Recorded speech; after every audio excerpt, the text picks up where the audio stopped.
Hi, it's Bonnie with Just for the Food Bit. And today I want to share some tips with you about some cooking ideas and quick little things that might help you through your cooking journey. So come on with me and let's see what we got. The first one is when you get a recipe, read all the way through your recipe before you start.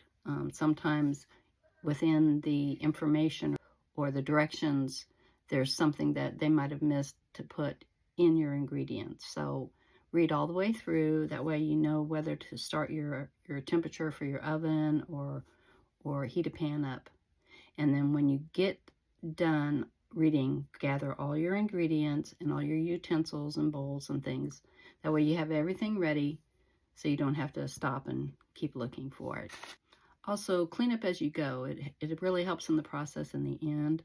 If you get a bowl, rinse it out, or get it set, so you might need it again. Sometimes I've only had one bowl to use, and so I need to clean it so I can do something else with that bowl. When you are cooking, say baking or whatever, and it gives you an estimated time or a time between 27 or 29 minutes, every oven is different. If you don't have a independent thermometer, you can always check it a few minutes before the time, and depending on what it is, if it's a cake, touch it with your finger and see if it springs back, or put a toothpick in it and pull it out and see if it's clean. Sometimes it might be done before, sometimes it might take longer. So make sure that you check your temperatures of your oven. And when you're cooking, say like on your stove top, always taste your food as you go. It helps a lot in the end. You want to make sure that it's seasoned properly as it cooks. And when you're prepping, make sure that your knives are sharp. I usually sharpen mine after I use it. That way when I go to use it the next time, it's ready for me to get it in use. Now, if you want to juice a lemon or a lime and you don't have a juicer, you can cut your lemon or lime in half, put it in a sandwich bag, but leave a little bit of air on the Ziploc or whatever it is open, and lean on it and squeeze all that juice out of there. And then you can actually cut a hole in the corner and the seeds will stay in and the juice comes out. If you're cooking with a recipe that you need buttermilk and you don't have it, say it's a cup of buttermilk, add 1 teaspoon of vinegar or lemon juice to your milk, and that will substitute for buttermilk. After cooking meat, let it rest for 5 to 10 minutes so the juices can reabsorb into the meat, and that way it is more moist at the end.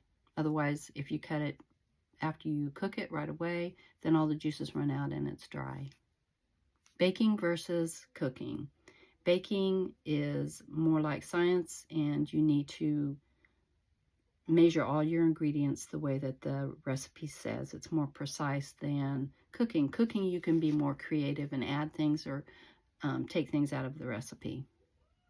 Cutting your ingredients, meat versus produce.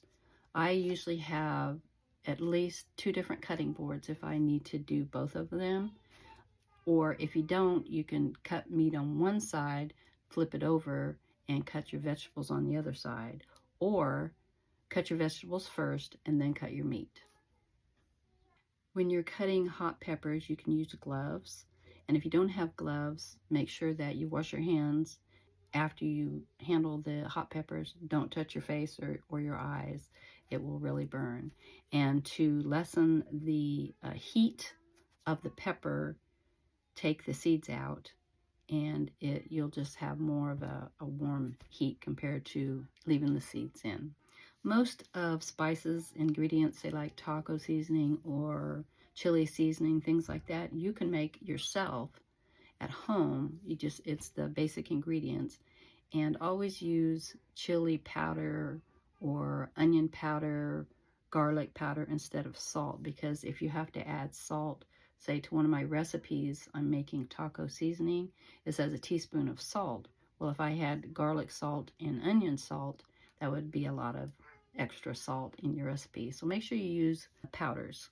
If you don't have a rolling pin, I didn't have one for a long time, so I would use a good heavy plastic cup or glass cup that you can use to roll out your dough or whatever it is that you want to do.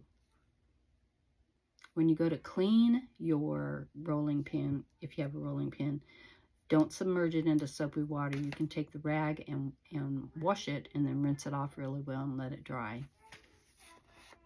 When you're making cookies or donuts and you don't have a cookie cutter, you can use a cup or a glass.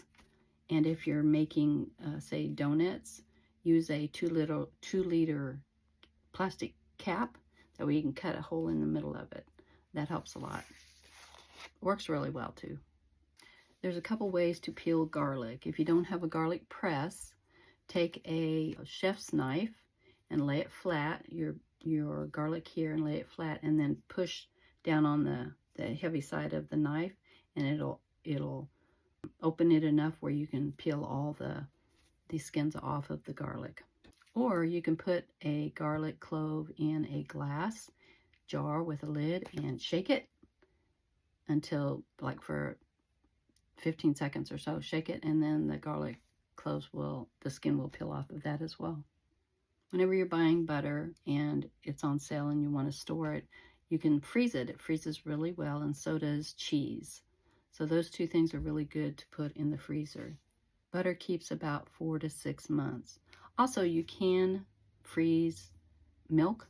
Take about a cup out, if you have a gallon, take about a cup out of the gallon, and then you can freeze it. That way, when it does freeze, the crystals will expand the jug, so it needs a little room to do that. When you're shopping for fruits and vegetables and you find things that are on sale, say the fruits, buy them, cut them up, and put them in a freezer bag.